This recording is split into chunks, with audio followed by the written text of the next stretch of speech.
Geralt is engaged in combat with a creature known as the Kikimora in the mystical realm of the continent.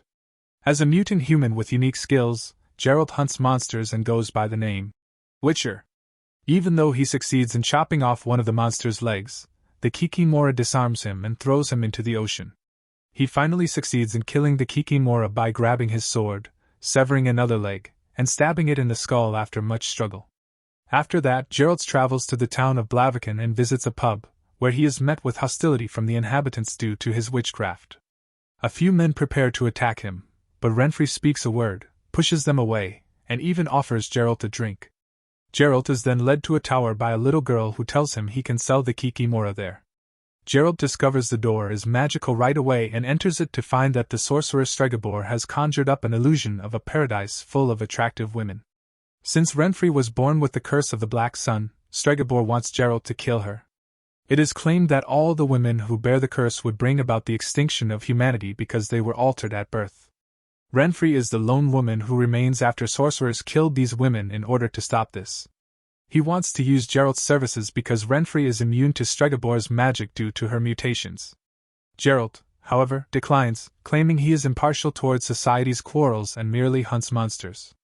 After Geralt departs Blaviken, Renfri approaches him in the forest and asks to know where Stregobor is. She reveals that she killed him because the assassin he sent mistreated and stole from her, and she now wants Stregobor to pay for it. Geralt remains impartial, but he develops a kinship with Renfri because they are both marginalized mutants, and together they commit mischievous acts. That evening, Renfri advises him not to flee the girl in the woods since she holds the key to his destiny. When Geralt awakens in the morning and discovers that Renfri has left, he immediately returns to Blaviken and finds himself encircled by Renfri's group. Before they can engage in combat, Geralt easily deflects an arrow that a person is shooting at him. Geralt eliminates the gang members one by one, occasionally even using their own weapons, with extraordinary strength, quick reflexes, and the usage of magic signs. When Geralt hears a girl pleading for aid, he decapitates the final person and finds that Renfri is holding her captive. Geralt tries to compel her to obey him with a magic symbol, but she is resistant to magic. Renfri pushes the girl away and then strikes Geralt, who, not wanting to hurt her, corners her up against the wall. After stabbing him in the leg, Renfri makes him engage in combat. They trade several sword blows, with only Renfri managing to inflict any damage. After eventually cornering her once more, Geralt is forced to murder her since Renfri still trying. Then Stregobor appears, along with the inhabitants. Geralt confronts Stregobor with a blade when he claims he wants to do an autopsy on Renfri. In response, Stregobor confesses he slaughtered a number of men to infuriate those around him. With everyone calling him a butcher and hurling stones at him, Geralt is forced to retreat from the town with his head down. Many years later, while hosting a feast in the kingdom of Sintra, Queen Calanthe is abruptly informed by a knight that the Nilfgaard Empire is preparing to invade. She quickly gathers her army and rides to the battlefield with her husband, Iced. There, they encounter the Nilfgaardian army and a bloody battle breaks out. As soldiers kill one another without mercy, bodies begin to fall everywhere. The Sintrans initially put up a strong fight, but soon the Nilfgaard's sheer numbers overwhelm them. Iced believes they ought to leave, but Calanthe won't give Sintra up. Calanthe has a breakdown, and then tries to pursue the archer after Iced is fatally shot by an arrow through the eye. Afterwards, at the Sintran castle, Princess Cyrilla and advisor Mouse Sack encounter a wounded Calanthe who has finally withdrew and is near death. Mouse Sack builds a magical wall around the castle to temporarily repel the Nilfgaardians who are advancing on the city. The Nilfgaardians pelt the barrier with flaming arrows for the entire day, wearing down Mouse Sack until he is no longer able to contain his magic. When the enemy enters the gates, a fierce new battle breaks out in which the Nilfgaardians murder both troops and civilians with a callous savagery. The whole room trembles as Cyrilla shouts in protest, and Calanthe orders her to leave since Nilfgaard has come for her. Calanthe, unfazed, instructs Cyrilla to locate Geralt, saying that he is her fate. To avoid being butchered by Nilfgaard, the royal knights give everyone a bottle of poison to take in the interim. Calanthe goes to the window to end it all as individuals pass away in each room. After guiding Cyrilla through the castle's hidden passages, Mouse Sack and a knight notice some Nilfgaardians approaching. In order to buy them some time, Mouse Sack orders Cyrilla to mount a horse and ride out with the knight. However, the pair hardly has time to climb on the saddle before Cahir, the archer who killed Iced, comes after them. After swiftly dispatching the knight with an arrow, he causes Cirilla to tumble from the horse, allowing Cahir to seize her. Cirilla is so furious that she screams as they leave Cintra and witness her kingdom burning down. When the horse becomes frightened and they both fall to the ground, Cirilla continues to yell, inflicting pain on Cahir's head while simultaneously forcing a massive monolith to fall between them. Cirilla is able to flee into the woods when this creates a massive rift in the earth. Rewinding to Geralt, he is taking a rest in a little taverna while the bard Jaskier is singing about monsters, many years after Blaviken. A farmer approaches Geralt as he is about to depart, and offers to pay him to kill the monster that has been stealing his grain. Because he is looking for excitement, Jaskier follows Geralt and doesn't stop, even after Geralt punches him to silence him. Geralt finds himself struck by a small projectile from a creature concealed among the shrubs as they arrive at an open area. Subsequently, Jaskier is struck by another projectile, causing him to fall, just as the creature emerges to strike Geralt with his horns. A Sylvan named Torque is fed up with people attempting to poison him. After Geralt punches and assaults Torque, he is ambushed from behind and knocked unconscious as well. Afterwards, Jaskier and Geralt find themselves cuffed within a cave.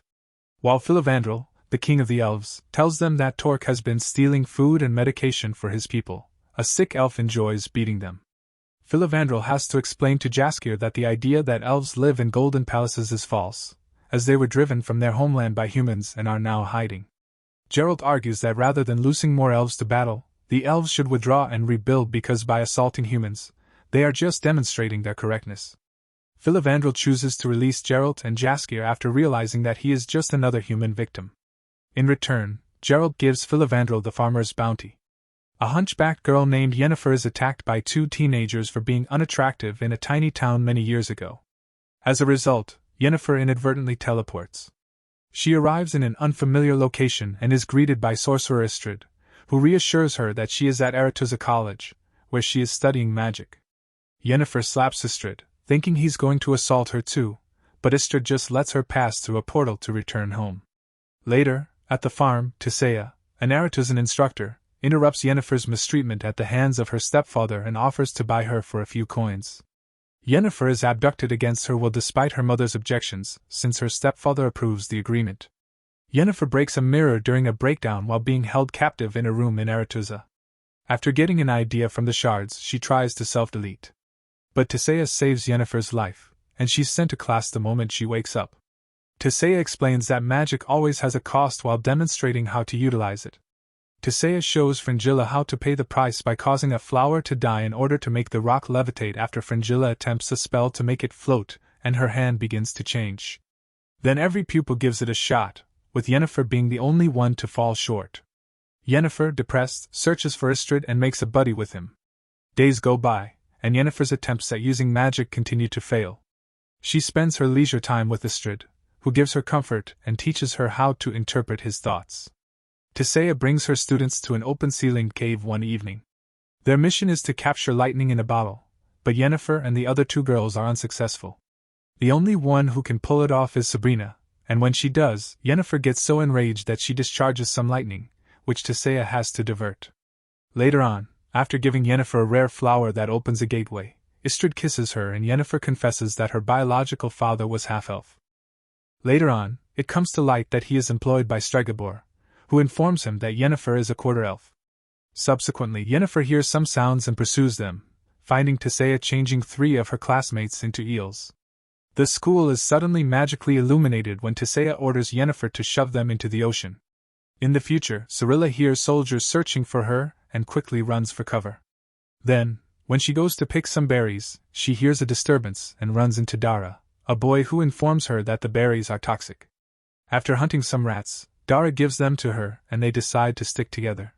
When they eventually come upon a camp of Cintran refugees, Cirilla rushes there.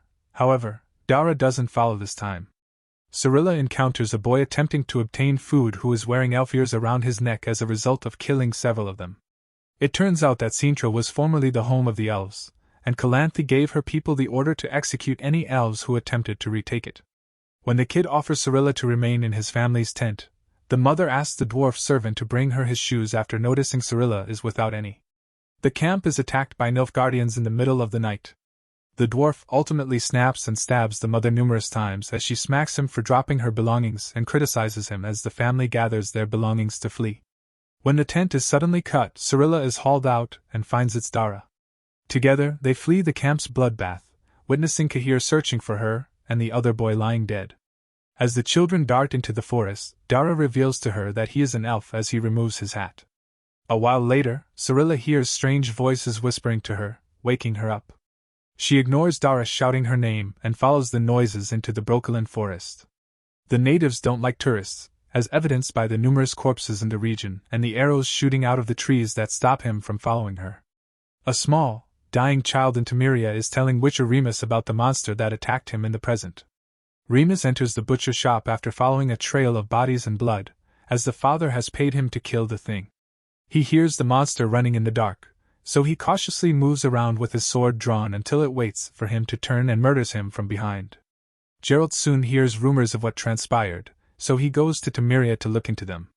The royal knights and courtier Ostrit must arrive to quell the local laborers' insurrection against the monarch for his inaction. Next, Geralt tries to volunteer, but Ostrit has his soldiers force Geralt to leave.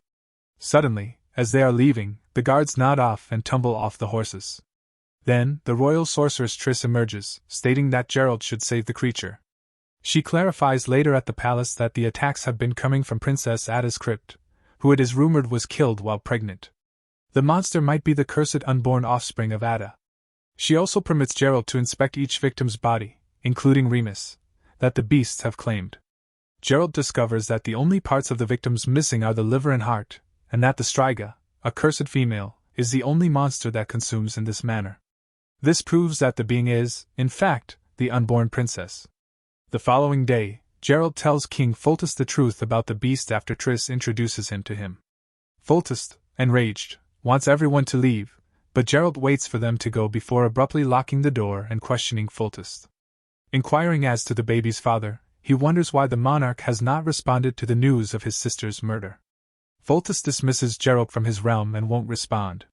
Rather than departing, Geralt and Triss slip into the crypt. Geralt smells the bed, and they discover many letters in a music box. In a letter to Ada, the queen requested that she cease her mischievous behavior with Foltest, therefore establishing his paternity. Geralt says he detected Ostrit's aroma on the princess's bed when they deliver the letters to Ostrit. Ostrit acknowledges that he was once envious of Ada since she favored her brother over him and he was the one who transmitted the curse. Geralt hits him because he attempted to curse Foltest, but it did not work well. When Geralt enters the tomb again in the evening, Foltest is waiting for him, pleading with him to save his daughter. Ostrit is made to realize he will need to battle the Striga until dawn in order to lift the curse when Geralt ties him to the bed inside and makes him divulge the spell he cast. After using his special potions to give himself a boost, Geralt exits the area, making it possible for the Striga to quickly locate Ostrit and murder him. The Striga then looks for Geralt, who has to battle her without taking her life. In an attempt to apprehend her, he tosses a chain, but the Striga quickly snaps it and charges at him. Instead of using his sword to combat her, Geralt uses a magic sign to push her away. But the Striga knocks him down with ease and begins tossing around. Geralt demolishes the floor with yet another magic symbol, plunging them into an underground space. He then blocks the entrance with a magical barrier to prevent the Striga from attacking him once more. The Striga tries to get away after he's down, but the barrier prevents her from doing so. As the light begins to rise at that same time, Geralt rushes to push the Striga aside and stop her from going back into her crypt. Rather than going outdoors, the Striga lets out a frustrated screech as he locks himself within using a magic barrier. When Geralt does emerge in the morning, he finds that the Striga has shrunk to the size of a small girl, indicating that the curse has been lifted. The girl, not knowing how to be a human, rushes on him and bites his neck as he gets closer. After Triss heals him, Geralt awakens a little while later. She informs him that the people in the area think Ostrit is a hero and that Foltest cooked up a tale about how he died while slaying the Striga. Geralt simply takes his money and walks off. When Yennefer and Istrid were first aiding, they maintained an illusion so that Yennefer could practice her magic and give the impression that someone was applauding them. Subsequently, Yennefer has a meeting with the Enchantress, who will alter her physical appearance to make her more attractive. This is necessary for all sorceresses serving as royal counselors. A while later, Yennefer finds out that she would be transported to Nilfgaard as opposed to her intended role of advising the monarch of her native country. Tisea informs her that Stregobor informed the other council members that Yennefer is half-elf in response to her furious demand for an explanation. Later, When Istrid realizes Yennefer missed the initiation, she goes in search of her. When she finds him, Yennefer yells at him, realizing he has been using her. After they argue, Yennefer won't forgive him. Yennefer visits the enchanter as a ball is thrown to present the new sorceresses to their rulers. She'll have to endure it awake because he can't get the herbs ready in the limited time remaining to put her to sleep. She must pay the price of the metamorphosis with her fertility, just like all sorceresses do. Yennefer screams in agony as the enchanter removes her womb and starts to mend her body, but she doesn't give up, allowing every bone and inch of flesh to mend itself. Shortly after, Yennefer arrives at the celebration and astounds everyone with her breathtaking beauty. She wins the position she wants and dances with the monarch of her country right away, making everyone else furious. Jaskier is currently listening to an alderman recount how Geralt was defeated by a monster in a pub. Geralt soon enters the tavern covered in the stomachs of monsters after Jaskier refuses to believe him. Jaskier forces them to perform his Witcher song, which has helped restore Geralt's reputation and made him well known, and everyone views him as a hero. In exchange, Jaskier requests that Geralt serve as his bodyguard when a royal party arrives. Geralt is asked to have a private conversation with Mouse Sack as soon as they get at the castle. He clarifies that although Iced is there because he is more interested in Calanthe herself, a large number of people have come to seek for the hand of Calanthe's daughter Pavetta. The celebration really gets going when Calanthe shows up. When two inebriated lords start bickering about manticores, Geralt scolds them to stop talking. Calanthe asks Geralt to sit with her, amused. As they eat, Calanthe asks Geralt whether he'll support her in the event that things get violent, but Geralt declines, telling her that Witchers are impartial. The celebration is abruptly cut short as a man slips past the security personnel to ask for Pavetta's hand. When Ice removes his helmet right away, everyone is startled to discover that Lord Urchin resembles a humanoid hedgehog. Geralt declines Calanthe's order to murder him, arguing that he is a cursed knight rather than a monster. Then Calanthe gives the guards orders to capture him, but Urchin quickly subdues them and declares that Pavetta is his property due to the law of surprise. Urchin is attacked once more by an entire army of guards, and although he is able to repel them briefly, more and more arrive until he is overwhelmed. Geralt intervenes to save him just as he is going to be killed, and they now fight alongside one another as the war resumes. As the troops are eliminated one by one throughout the dance floor, the other lords quickly advance to assume command of the assault. Iced, on the other hand, agrees with Urchin that the law of surprise needs to be observed. There is complete mayhem, and at some point Calanthe grabs a sword to save Ice before telling everyone to stop. Unexpectedly, Pavetta rushes over to give Urchin a hug and confesses their covert liaison. Then Urchin tells how he saved the king's life in the past and how, in exchange, he requested the law of surprise, which reveals to you what someone possesses but is unaware of. The king learned later that day that Calanthe was expecting Pavetta. Even though the monarch is no longer alive, Calanthe admits that she was aware of this and attempted to hire Geralt beforehand. Although Urchin had no intention of claiming Pavetta, they fell in love after he unintentionally ran into her one day. When Pavetta declares her desire to wed Urchin, Iced, Mouse Sack, and Geralt advise Calanthe that a pledge made must be kept. Confronted, Calanthe approaches Urchin, pretending to accept him, then pulls a dagger to murder him. Suddenly, Pavetta screams, and everyone in the room is knocked unconscious save for Urchin by a magical pulse. The couple is suspended in the midst of a wind vortex that is mystical, and could soon bring down the structure. With his signals, Geralt attempts to breach the vortex, but all he accomplishes is get pulled back. After consuming a potion, he uses Mouse Sack's magic to break through the vortex and cause Pavetta to stop. Everyone says they're okay after a little period of darkness, and Calanthe is forced to acknowledge Urchin as Pavetta's spouse. In addition, Ice proposes to Calanthe, resulting in a double wedding. Following a beautiful ceremony, Urchin becomes human when he kisses Pavetta, since pure love lifts his curse. Geralt requests the law of surprise to dismiss Urchin when he wants to leave since Urchin is adamant about compensating him. When Pavetta suddenly passes out, it becomes clear that she is pregnant, giving Geralt legal claim to her child. But Geralt doesn't care and walks away, disobeying Mouse Sack's advice to follow your destiny. Years after the initiation, in the past, Yennefer was touring the countryside with Queen Callis and her seventh daughter. Their carriage abruptly stops, and they hear screams before many blades start to protrude through it. When Yennefer looks out, she witnesses a wizard assassin controlling a terrifying creature murdering every guard. When the beast pursues them, Yennefer creates a portal to allow herself to flee with Callis and the final guard. When the party finds themselves in a desert, Yennefer learns that the monarch dispatched a mage to kill Callus since she was unable to have a male heir. The guard is instantly killed by the assassin who emerges behind them, and Yennefer creates a new portal so that Callus and her can leave once more. When they first arrive in the town, Yennefer starts removing Callus' jewelry because she most likely received something traceable from the monarch. When the magician reappears, Yennefer uses her power to stop the monster in midair, while using her other hand to open a doorway. When Yennefer follows Callus after she's run through it, the queen calls her useless. When the mage reappears, Yennefer flees by herself, furious this time. The mage kills Callus right away, and just as the thing is ready to kill the infant as well, Yennefer appears and chops off its head. She then uses a magical attack to divert the assassin's attention, while she grabs the child and flees via a portal, only for the magician to stab them in the process. After landing on a beach, Yennefer discovers the infant is dead and buries her in the sand a short while later. After that, Yennefer starts living off the grid and using her abilities to go to different communities in order to earn money.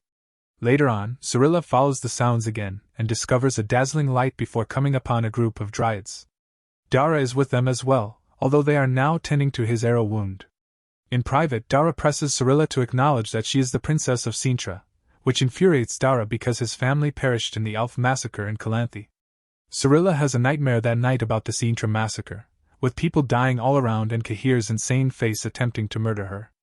A dryad shows her an old tree and forces her to swallow its sap when she awakens. After taking a sip, Cirilla finds herself in a desert, where a tree invites her to identify herself. The Nilfgaardians are still burning everything down in Cintra, catching Mouse Sack, and discovering Calanthe's body. When a servant slices off a portion of her flesh to consume it, Fringilla murders him while he is having a vision. She then sends Cahir after Cirilla after reading his entrails and learning that she is in Brooklyn. Later on, Cahir goes into the room of a man who preserves human body parts in jars. Cahir employs this guy because he is a Doppler, which means he can assume the form of any individual. He brings him to meet Mouse Sack, who tries to flee but is killed by the Doppler, who jumps on him and imitates his appearance. A few years after the Cintran feast, in the present, Jaskier discovers Geralt fishing for a djinn so that he can make a wish to get rid of his sleeplessness. Jaskier fights him for the bottle when he eventually finds one, and the bottle unintentionally breaks. A sharp wind starts to blow around them, and Geralt wishes Jaskier would stop talking. He also notices a cut on his arm. Jaskier grants two foolish requests, thinking it's the djinn, only to have magic thrust him away moments later. After using his sign to drive the djinn away, Geralt turns to see Jaskier vomiting blood and having a tumor grow out of his throat. Jaskier is brought to the closest camp by Geralt on his horse, where he requests a healer. After examining the tumor, the man gives Jaskier a potion that will keep him alive for a few hours, but they'll need a strong magician to remove this. It appears that the mayor's residence has one. After riding to the mayor's residence, Geralt disarms the security system to enter. After the mayor appears to them nude and then passes out on a chair, Geralt and Jaskier venture farther inside and find that Yennefer is hosting a wild party, indicating that their times have finally crossed. She agrees to assist as soon as she learns about the djinn. Although Jaskier recovers fast, he will be asleep for a few hours. Geralt tries to caution Yennefer against performing the ritual to capture the djinn when he visits him. But Yennefer gives him a kiss to seize mental control. When Geralt awakens, he finds himself in a cell with the healer, who informs him that Yennefer sent Geralt on a rampage through the town. When the healer attempted to stop him from attacking the people, she ended up in jail as well. Jaskier, in the meantime, wakes up and becomes alarmed upon witnessing Yennefer preparing for a ceremony. He is forced to make a wish after she corners him up against the wall and threatens him. Geralt is hoping this guy will explode when the mayor's security shows up at the cell and begins hitting him. The guard's head suddenly explodes, exposing Geralt as the true master of the desires and not Jaskier, as a second cut appears on his arm. Jaskier seizes the opportunity to flee as the djinn materializes in front of Yennefer according to Geralt's desire.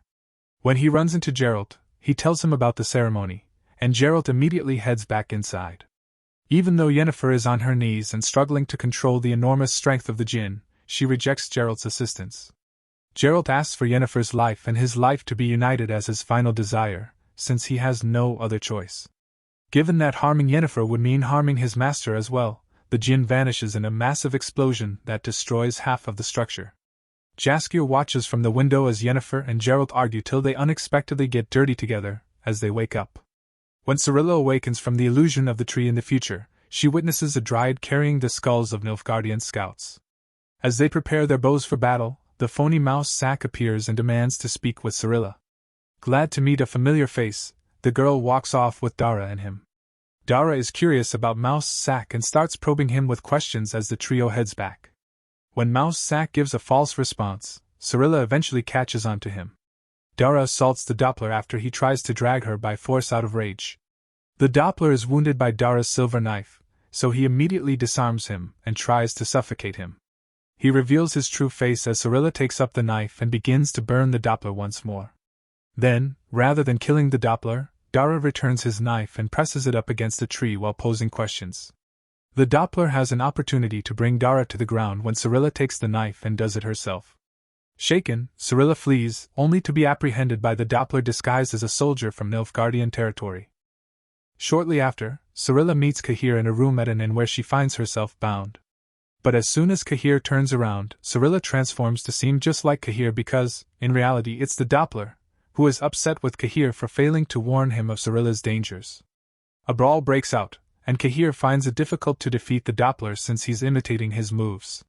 The guys battle all over the place, use whatever is in their way as a weapon. The Doppler is forced to flee as Cahir breaks a bottle and cuts his face. When Cahir emerges as well, he gives up after seeing a number of people and being unable to identify the potential identity of the Doppler. Dara discovers Cirilla bound to a tree in the wilderness, and acts swiftly to release her. He chastises her for leaving Brocalin's protection, accusing her of bringing only death and terror, just like Calanthe, before leaving her on her own. After traveling by herself, Cirilla arrives in a tiny village and steals a horse to get around more quickly. She's sleeping in an open field that night when a group of males approach her out of nowhere.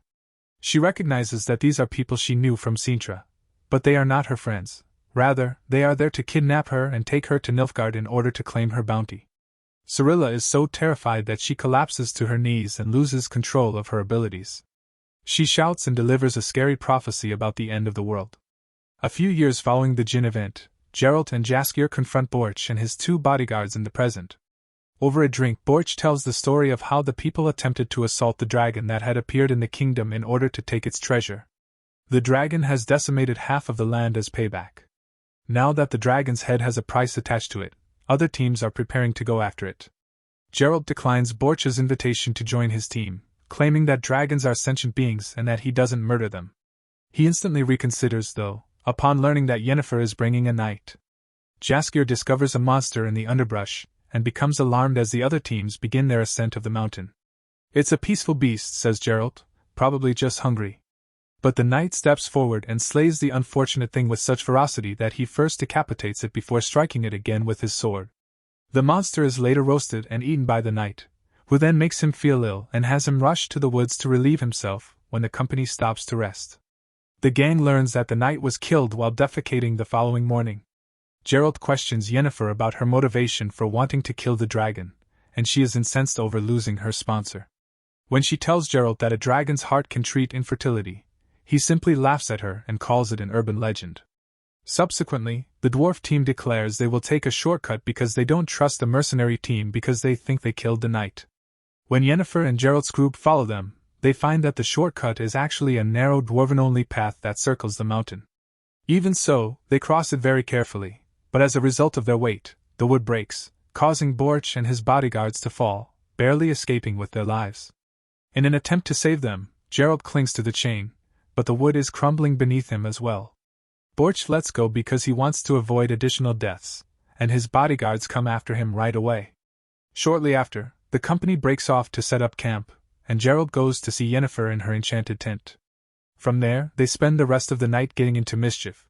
When Yennefer and Geralt wake up the following morning, they find that the dwarves have departed without them and pursue them. Yennefer uses magic to freeze the dwarves as she approaches them. Subsequently, she ventures into the cave and finds that the dragon has already perished while guarding her egg. When Yennefer reaches out to confront her, Borch's real-life bodyguards stand in her way. Geralt breaks up the fight between the women just as it is about to start, and then another dragon appears. It turns out that this is actually Borch's body and that he never gave Geralt the order to murder his wife.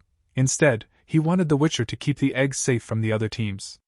When the mercenaries show up, Yennefer and Geralt assist the bodyguards in securing the egg. A fight breaks out, in which Geralt and Yennefer share a kiss while teaming together to attack their foes. All of the mercenaries are vanquished one by one, but regrettably, more keep arriving. When the bodyguards combat anyone who makes it into the cave, Yennefer and Geralt battle the foes outside. A man approaches the egg stealthily, and Borch kills him with a fire breath. A hired gunman outside tries to divert Geralt's attention by throwing mud in his eyes, but Geralt intercepts the weapon and lets Yennefer shoot him, ending the battle. A little while later, the dwarves manage to break free from Yennefer's enchantment. When Borch transforms back into a human, he offers them a large collection of dragon teeth that they can use to show the king that they killed the dragon. Borch tells Yennefer what Geralt wanted after the dwarfs depart. Yennefer becomes enraged because she now doubts the validity of their relationship, and following a fight, she ends things with him and walks away. Geralt finally realizes he is in Cirilla's time as he witnesses the Nilfgaardian army moving on Sintra many years later. He also goes to Sintra because he is concerned about his child of surprise.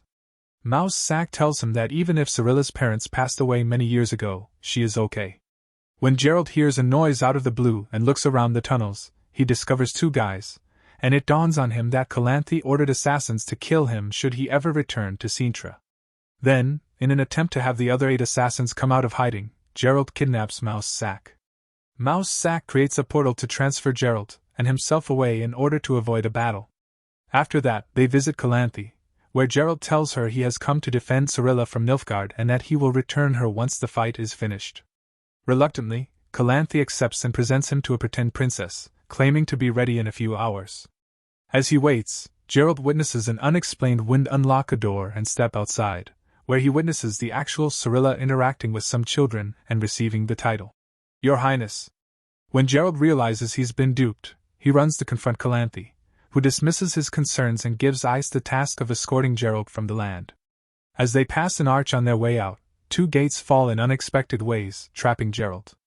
As previously mentioned, the Battle of Sintra takes place in the city shortly. Geralt knocks the guard out through the cell door as he passes by and takes his keys to make off. After murdering a few Nilfgaardians outside the castle, Geralt hides to watch the troops attack the building and slay Calanthe. After murdering more soldiers, Geralt finds that Cirilla has already left the castle, where he had planned to slip her out. The sorcerer Vilgefortz approaches Yennefer in the interim and persuades her to go back to Aretuza. Nilfgaard's attack on Sintra is the topic of an urgent meeting that all the sorcerers are attending. A dispute breaks out on whether or not they should assist, only to be cut short by Fringilla, an employee of Nilfgaard, who requests that they move aside. Yennefer and Tisea desire to assist Sintra, but after a vote, the gang decides not to step in. Vilgefortz secretly rallies supporters of the yes vote to continue fighting. Nilfgaard will attempt to push through the keep on Sodden Hill in order to continue northward, and the sorcerers depart in a boat to arrive at that site. Here, there are a lot of refugees, therefore the sorcerers also need to provide protection for them. Together, the two factions begin assembling a variety of weapons and traps, including magical bottles. To create extra arrows, Yennefer mysteriously multiplies the feathers. After a few hours, when everyone has fallen asleep, Yennefer uses her power to block a fireball that is headed straight for them. Fringilla orders another fireball to be thrown, and the magician perishes in the process exactly like the first one because fire magic is prohibited as she warns the other sorcerers. Once more, the fireball is deflected, so Fringilla makes a box and hands it to a different sorcerer. The Nilfgaardian warriors march through a dense fog that the sorcerer makes while strolling through the woodland in the morning. Triss walks outdoors and causes a large number of mushrooms to sprout in the forest, while everyone else is getting ready inside the keep. They are all killed by a deadly gas that is emitted when the troops walk on them. A different troop of soldiers advances, and a sorceress employs her magic to break every one of their necks. When Sabrina and her archers see a third group approaching, they toss the magical bottles at them and shoot them with arrows, showering the Nilfgaardians in a barrage of explosions. Vilgefortz uses his magic to manipulate his blade to battle the remaining soldiers in the Nilfgaardian camp as the last group has begun to march. When Cahir locates him, a duel ensues in which Cahir repeatedly disarms Vilgefortz and uses magic to summon his blade back.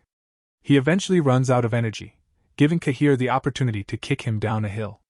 Fringilla then lets her archers fire arrows through a portal that leads to the keep's entryway, killing a large number of people in the process. Using the diversion, the Nilfgaardian sorceress slips inside and drops the package as he expires. Fringilla tosses powdered dimeritium at Tisea in an attempt to stop her abilities. After that, Fringilla opens the box, letting a host of parasites out.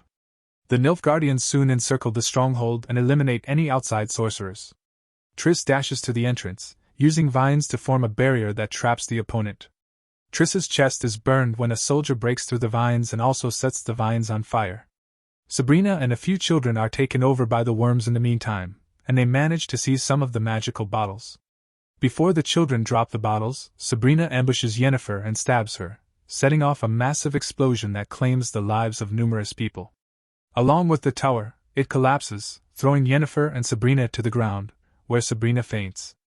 Yennefer steps outside to begin murdering troops left and right after realizing how much death and ruin are all around her. When Vilgefortz awakens in the wilderness, he discovers a wounded magician at his side who has just finished off several Nilfgaardians. The poor guy begs for assistance, but Vilgefortz rejects her attempts to telepathically communicate with him and murders him instead. As the Nilfgaardian soldiers continue to approach, Yennefer releases all of the keep's flames onto the hill, igniting the entire forest while still defending Tisea. The war is won by the massive flames that eliminate every Nilfgaardian. Meanwhile, Geralt departs from Cintra and ultimately arrives at the demolished refugee camp, where a man is attempting to bury the deceased Cintrans properly.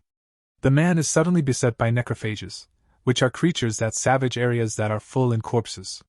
He is instantly saved by Geralt, who then orders him to flee before additional necrophages emerge to attack him and begin a bloody battle. They can even bite Geralt's leg due to their overwhelming numbers, but Geralt perseveres and eliminates each creature one by one until none remain. Then Geralt passes out, and when he wakes up later, he finds the man has returned to him in his wagon. Geralt's wound causes him to constantly experience hallucinations of his mother and early years, along with Borch reminding him it's not real. After taking a sip of his potion and applying the remainder to his wound, Geralt begins to experience hallucinations once more. He recalls how his mother left him for the Witchers to take in the middle of the road. A woman is tending to Geralt when he awakens a few hours later. He initially believes it to be Renfri or Yennefer, but later realizes it's really his mother. His mother advises him to move on after he confronts her about sending him to the Witchers, who subjected him to gruesome experiments in order to grant him his powers. Meanwhile, Cirilla awakens to find that her magic has murdered all the men and her horse.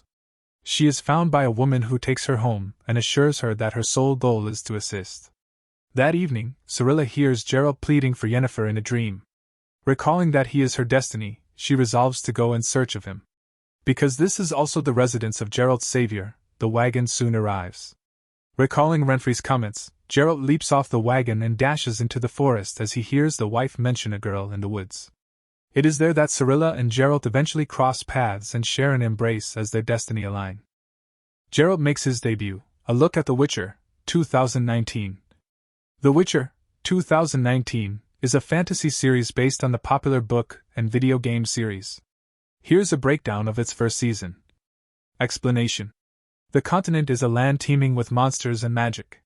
Geralt of Rivia, Henry Cavill, is a mutated monster hunter known as a Witcher. He travels the land for coin, taking on contracts to slay beasts for those in need.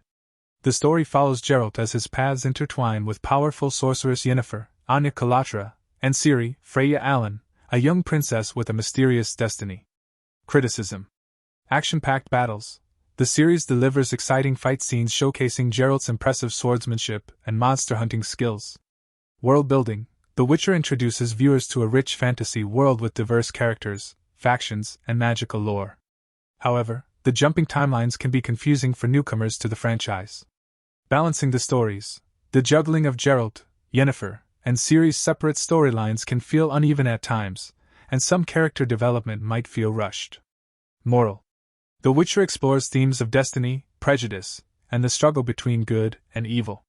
While Geralt appears neutral at first, the series hints at a deeper moral code guiding his actions. The moral message is murky. Even in a world filled with monsters, the choices we make and the lines we choose to cross define who we are. Sometimes, fighting for what's right comes at a personal cost. Easy understanding. Think Monster Hunter meets medieval fantasy. The Witcher features a gruff but skilled warrior, a powerful sorceress, and a mysterious young princess, all entangled in a world of magic, monsters, and destiny.